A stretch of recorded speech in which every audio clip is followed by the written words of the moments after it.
Hello friends, welcome back to our channel. భారత forex నిల్వల్లో వరుసగా మూడో వారంలో కూడా పెరుగుదల కనిపించింది. శుక్రవారం ఆర్బీఐ విడుదల చేసిన గణాంకాల్లో ఫారెక్స్ నిల్వ $7.5 బిలియన్ల పెరిగింది. గత వారంలో దేశ ఫారెక్స్ నిల్వలు $7.65 బిలియన్లు పెరిగి $638.261 బిలియన్లకు చేరుకున్నాయి. గత 16 వారాలలో 11 నెలల కనిష్ట స్థాయికి చేరుకున్న తర్వాత ఈ రికవరీ జరిగింది. సెప్టెంబర్లో ఆల్ టైమ్ గరిష్ట స్థాయి $704.89 బిలియన్ తాకిన తర్వాత నిల్వలు క్రమంగా తగ్గుతూ వస్తున్నాయి. ఇది గరిష్ట స్థాయి నుంచి దాదాపు 10% తగ్గుదలను సూచిస్తోంది. యుఎస్ డాలర్తో పోలిస్తే రికార్డు కనిష్ట స్థాయికి చేరువలో ఉన్న భారత రూపాయి విలువను స్థిరీకరించడానికి ఆర్బీఐ తీసుకున్న చర్యల వల్ల ఈ తగ్గుదల ఎక్కువగా జరిగింది. భారతదేశ ఫారెక్స్ నిల్వల్లో విదేశీ కరెన్సీ ఆస్తులు $544.106 బిలియన్, బంగారు నిల్వలు $72.208 బిలియన్ ఉన్నాయని తాజా డేటా వెల్లడిస్తోంది. దాదాపు 11 నెలలుగా అంచనా వేసిన దిగుమతులను ప్రస్తుత ఫారెక్స్ నిల్వలు కవర్ చేస్తాయని అంచనా వేసింది. ఇండియా తన నిల్వలకు దాదాపు $58 బిలియన్ జోడించింది. ఇది 2022లో కనిపించిన $71 బిలియన్ క్షీణత నుంచి గణనీయమైన రికవరీగా చెప్పుకోవచ్చు.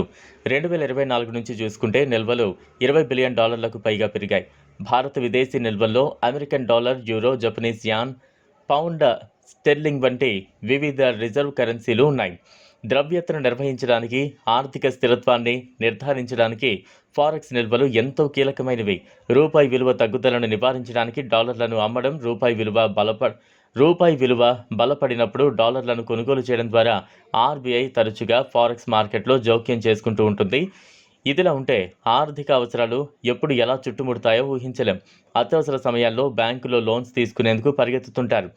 కొందరు బంగారాన్ని తాకట్టు పెట్టి లోన్ తీసుకుంటుంటారు. బంగారాన్ని తాకట్టు పెడితే క్షణాల్లో అప్పు పుడుతుంది. గోల్డ్కు ఉన్న వాల్యూ అలాంటిది.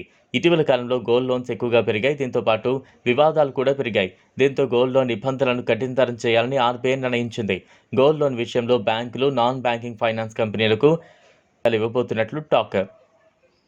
బంగారాన్ని తీసుకువెళ్లి తాకట్టు పెట్టి అప్పు కావాలనే వారి నుంచి వివరాలు సేకరించాల్సి ఉంటుంది.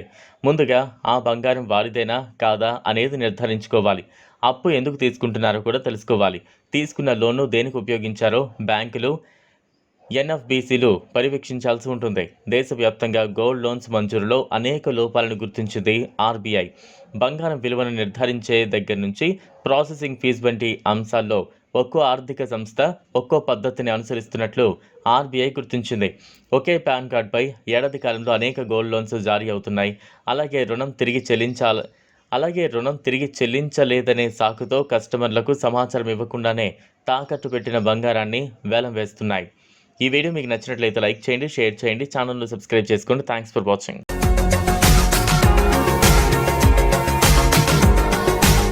మరిన్ని అప్డేట్స్ కోసం మా ఛానల్ని సబ్స్క్రైబ్ చేయండి.